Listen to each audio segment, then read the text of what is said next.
Hola, hola, bienvenidos con el Crimen Legista. En esta ocasión estaremos hablando sobre un magnífico tema que es la antropología forense. Y de manera específica estaremos abordando lo que viene siendo el diagnóstico del sexo. Pero es necesario que nosotros entendamos qué es la antropología forense. Dentro del mundo de las ciencias forenses, la antropología forense forma parte de una disciplina principalmente encaminada a identificar personas. Estas personas pues resulta que en la mayoría de los casos pues ya están en una reducción esquelética, por lo tanto vamos a utilizar estos restos óseos para poder conocer un poquito de ellos y de esa manera poderle darle la identidad que corresponde a nuestro individuo. En ocasiones pues resulta que también podemos tener víctimas que se encuentran en un estado avanzado de putrefacción sin ser necesaria la esqueletización, que también puedan estar macerados, momificados, incluso mutilados, quemados, y es ahí donde la antropología forense entra en acción para poder conocer un poquito más de ellos. Es menester que nosotros conozcamos pues cuántos huesos tiene el cuerpo humano. Y resulta que el esqueleto de un adulto tiene aproximadamente 206 huesos. Estos 206 huesos decimos que es un aproximado porque resulta que en ocasiones hay huesos que se fusionan o hay huesos que se llegan a dividir y eso nos puede generar una variación. Sin embargo, de manera estándar para el adulto nosotros manejamos 206 huesos, mismo número que se puede aumentar a 300, 306 en el caso de los niños, ya que ellos de manera inicial tienen muchos de sus huesos divididos. Por ejemplo, el hueso coccigio y el hueso ilíaco que se encuentra junto con la cadera, o que constituye parte de la cadera. De manera inicial tiene 3 huesos, el ilion, el isquion y el pubis, sin embargo se fusionan y forman uno solo. Entonces ahí de 3 se forma posteriormente un solo hueso. Es por la razón por la cual nosotros como adultos ya tenemos una menor cantidad de huesos. Es necesario que ustedes, querida audiencia, pues vayan viendo cuáles son los huesos que tiene el cuerpo humano, cuáles son sus características. Vamos a darnos cuenta que existen huesos largos, huesos cortos, huesos irregulares, huesos planos, y cada uno de estos huesos va a tener un papel importante y fundamental dentro del contexto de la antropología forense, porque como vamos a ver hay algunos que me van a ser de mayor utilidad pues para saber el sexo de un individuo, otros que me van a ser de mayor utilidad para conocer la edad aproximada, otros para la afinidad racial, otros para obtener médula ósea y establecer un perfil de genética forense, y así sucesivamente. Además de que en la descripción del elemento óseo que se está teniendo o incluso de lesiones que se puedan tener, es menester que tú lo describas pues lo mejor posible, no simplemente dejar hueso roto, sino que simplemente especificar pues fractura del hueso largo de nombre, no sé, fémur izquierdo o derecho, según corresponda, y a qué altura se encuentra este trazo de fractura para que tus descripciones sean muy espectaculares y a todos los puedas sorprender.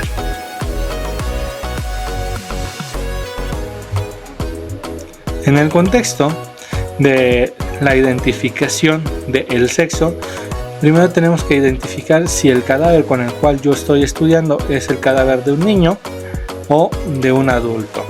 Incluso dentro de antropología forense nosotros llegamos a utilizar un término denominado subadultos, que prácticamente son niños y adolescentes, es decir, lo que no es adulto para abajo. Y aquí los principales elementos que nosotros vamos a poder estar estudiando van a ser el hueso ilion, que decíamos que forma parte de este hueso coxal o ilíaco, o hueso isquion, el hueso ilíaco, perdón. Y por lo tanto, ¿qué me va a interesar a mí estudiar en este apartado?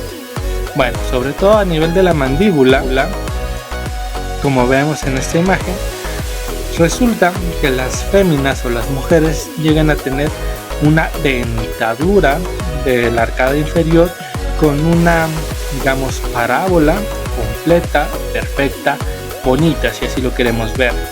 Es decir, sobre todo el brote dentario de lo que viene siendo los caninos y los molares, pues tiene una armonía adecuada. Pero ¿qué pasa con los varones?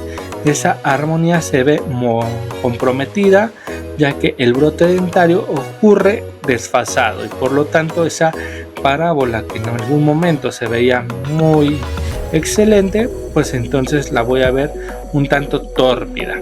También resulta que en el caso de las mujeres el mentón llega a tener una morfología mucho más suave, mucho más redondeada, mientras que en el caso de los niños varones, pues esa morfología va a ser más cuadrada, trapezoidal e incluso mucho más pronunciada.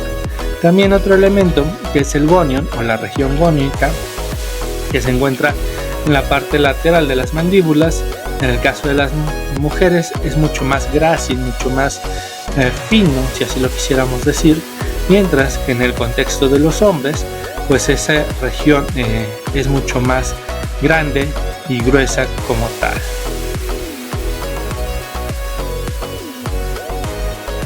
Por otra parte, vamos a tener algunas características del ilion.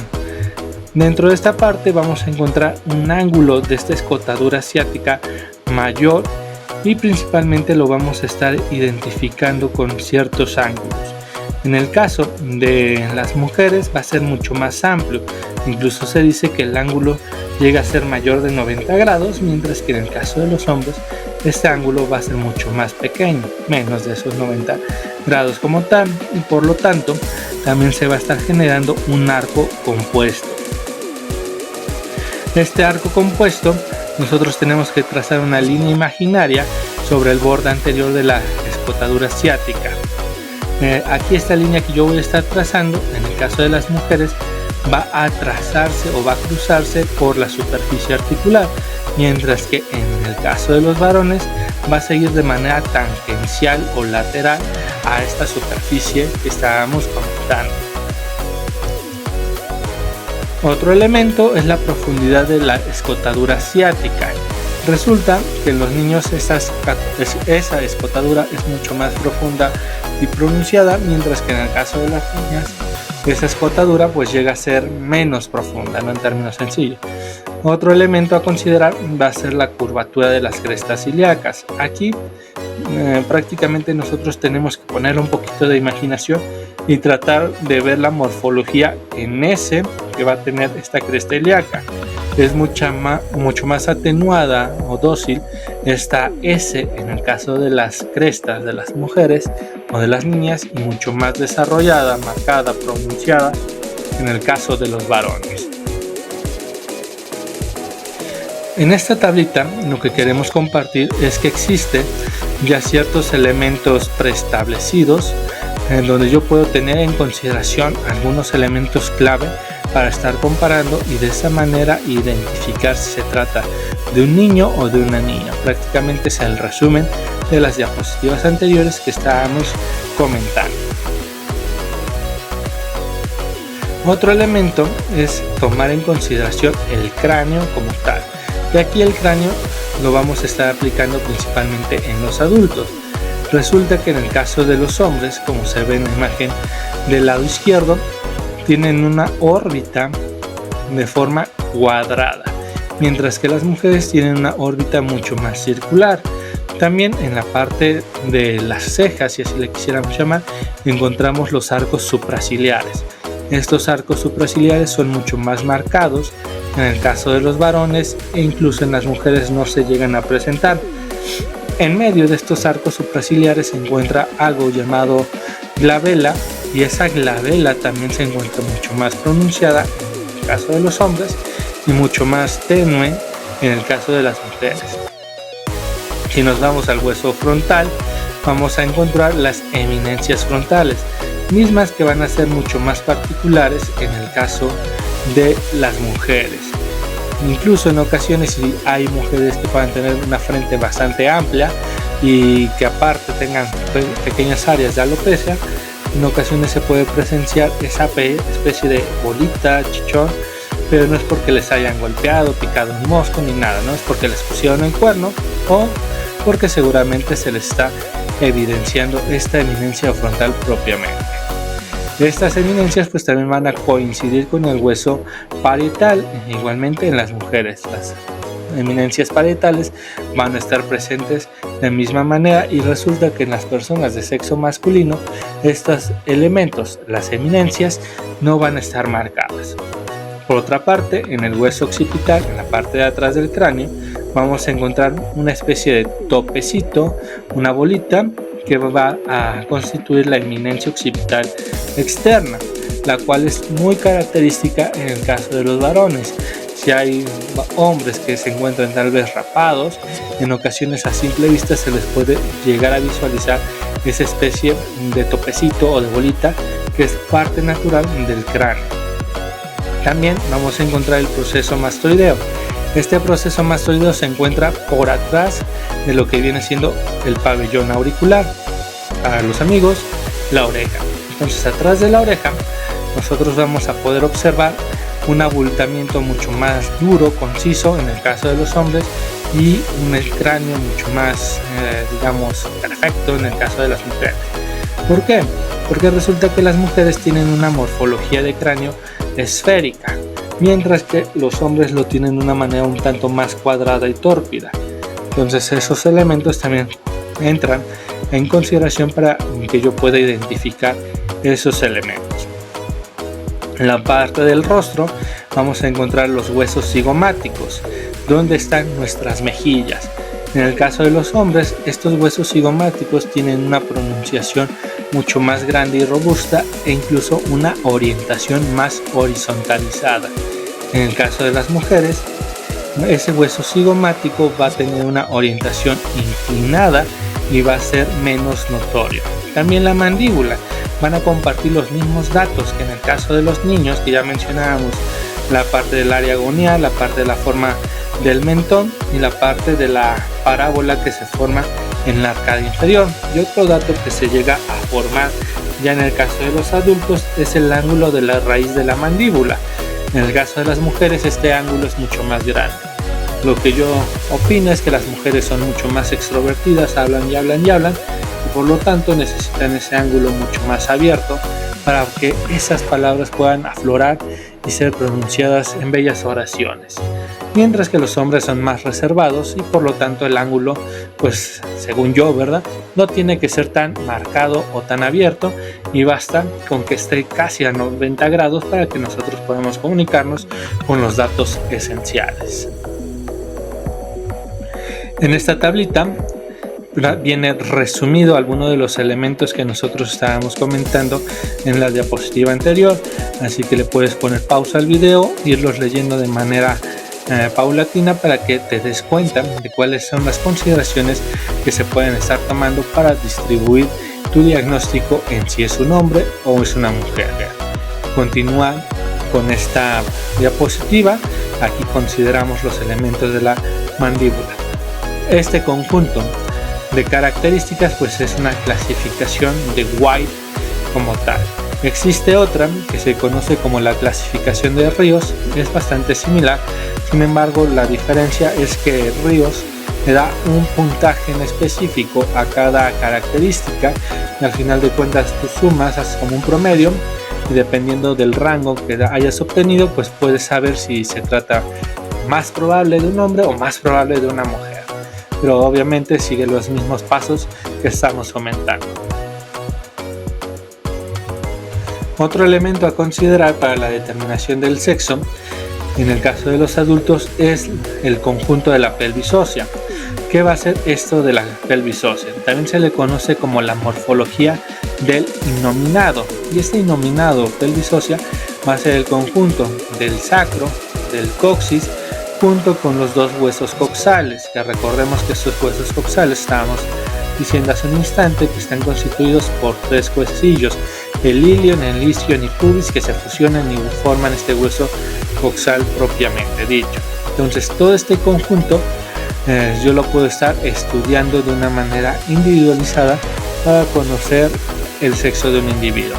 En términos sencillos, para no complicarnos nuestra existencia, resulta que todos los diámetros que existan en la parte interna de la pelvis ósea van a ser mucho más grandes o mayores para el caso de las mujeres y menores para el caso de los hombres. Eso resulta que porque las mujeres tienen la capacidad de alojar en su vientre un magnífico ser, entonces ese ser necesita crecer y en ocasiones salir por el canal de parto, y es necesario que tenga un mayor espacio para el desplazamiento.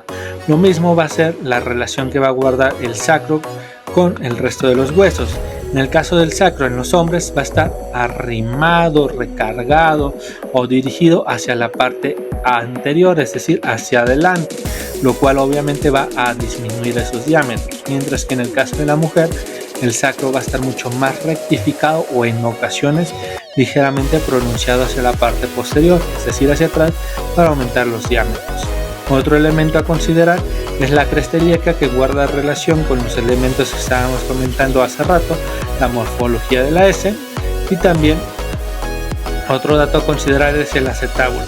El acetábulo, como tú lo puedes ver ahí en el diagrama, ahí va a llegar algo llamado cabecita del fémur o la cabeza del fémur y nos va a generar la articulación de la cadera propiamente. El acetábulo de los masculinos es mucho más profundo y corrugado. Si tú le pones el dedito, pues vas a sentir esas rugas como tal. Mientras que en las mujeres esa currugosidad va a ser menor, incluso se llega a sentir de manera más lisa y va a ser menos profundo. También vamos a encontrar el foramen o el agujero obturador. En el caso de los hombres tienen una morfología, se describe como circular, mientras que en las mujeres esa morfología se considera de una forma triangular. Y finalmente lo que vamos a encontrar en la parte inferior es el ángulo subpúbico. En el caso de las mujeres este ángulo es mucho más grande, mientras que en el de los hombres este ángulo es más pequeño. En este apartado igualmente te proporciono una pequeña tabla con los datos característicos a considerar si es hombre o es mujer. Te puedes poner pausa para poder estarlos leyendo, asimilando paso por paso, y si hay alguno en el cual no tengas claro a qué se refiere, con mucho gusto puedes dejarme un comentario y te lo puedo resolver. Por otra parte, dicen algunos que cuando yo visualizo las pelvis óseas de arriba hacia abajo o de cefálico hacia caudal, yo puedo visualizar en el caso de las mujeres el logotipo de Mickey Mouse y en el caso de los hombres el logotipo de un corazoncito. Yo sinceramente, ¿verdad? Digo que todos parecen Mickey Mouse, pero hay algunos que dicen, no, es que claramente ahí se puede ver el corazoncito, claramente ahí se puede ver Mickey Mouse.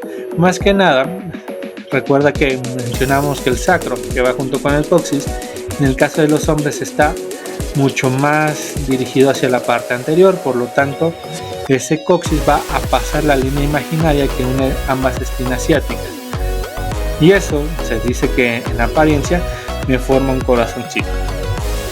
A título personal, para mí todos son Mickey Mouse.